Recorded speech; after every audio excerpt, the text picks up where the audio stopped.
चूंकि वो एक बिगड़े हुए शहजादे हर बार उनके एक स्टार अंदाज थे वो उस किस्म के एक शख्स हैं, तो उन्होंने पूरे नाक में दम करके रखा है लोगों का।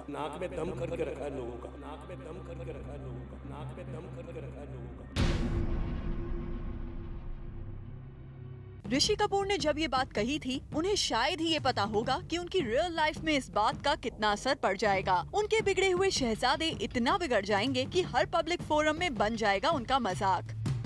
जी हाँ, इस बार रणबीर कपूर की कैसनोवा इमेज का आईफा फिल्म फेस्टिवल में मजाक उड़ाया गया, और वो भी ऋषि कपूर के सामने। रणबीर कपूर के लिए फ्लर्ट करना कोई बड़ी बात नहीं थी, लेकिन उनके फ्लर्ट करने की आदत इतनी बड़ी बात हो जाएगी, ये तो ना उनको पता था और ना ही ऋषि कपूर को। हाल तो ये है कि अब उनके पेरेंट्स के लिए भी उनकी ये आदत बन गई है बहुत ही एम्बैरेसिंग। बेटा जब बाप के जूतों में आ जाता है तो फिर टिप्स तो वही देगा, हम क्या देंगे।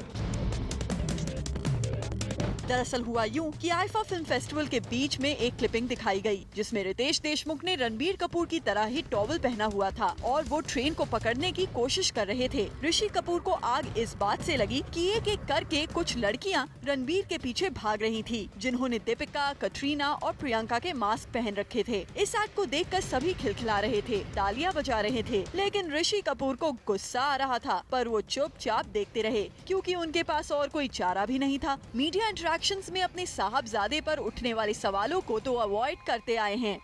पहले तो आपसे गुजारिश है, हाथ जोड़ के मैं आपसे कहता हूँ कि वही प्रश्न, वही क्वेश्चंस पूछें जिसके लिए हम आज यहाँ हाजिर और उपस्थित हैं। आपने वो शायद जवाब नहीं सुना, उन्होंने वही कहा जो आप पूछ रही हैं। लेकिन भरी सभा में ना तो वो उठकर रितेश को कुछ कह सके और ना ही एक्ट को ऑर्गेनाइज करने वालों को। बेचारे चिंटू जी बेटे की करनी को अपनी आंखों के सामने बस देखते ही रह गए।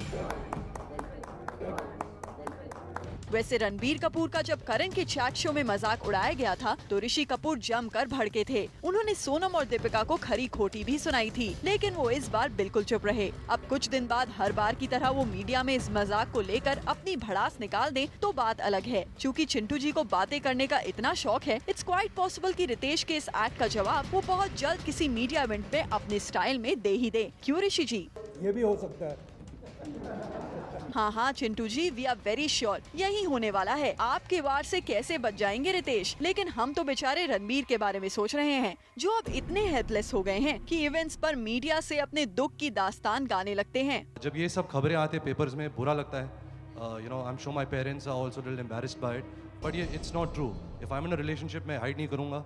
रोज मैं अपने बारे में पढ़ता हूँ कि आज मेरा इसके साथ लिंकअप है, उसके साथ लिंकअप है। बुरा लगता है। एंड मुझे अभी डर लगता है कि मैं बाहर अगर अपने दोस्त के साथ भी डिनर के लिए जाऊँ तो शायद मुझे उसके साथ लिंक कर दे, तो मेरा जीना बहुत मुश्किल हो गया है आजकल।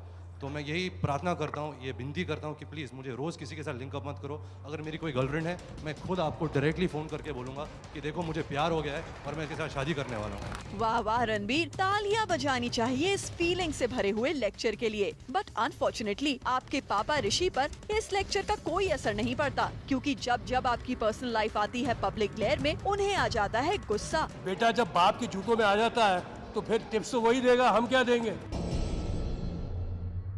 तो आप ये राम कहानी मीडिया को सुनाने के बजाय अगर अपने पापा के सामने सुनाते तो आपके लिए ज्यादा फायदेमंद होता। नहीं, मैं सुबह उठता हूँ, ब्रश करता हूँ, दांत, नाश्ता खाता हूँ, फिर मम्मी पापा अगर घर पे तो उनके साथ लंच करता हूँ, फिल्म देखता हूँ। Anyways, it's never too late. अपनी क्लोज फ्रेंड्स को प्लीज करने के बजाय जाइए और जाके पापा ऋषि को पटाइए। They both are acting together. We all know they are brilliant actors. And I'm not nervous about this film. मैंने फिल्म देखी, मुझे बहुत पसंद आई. So I'm super confident कि सब लोगों को पसंद आएगी। कुणाल मांडेकर, Zoom, मुंबई।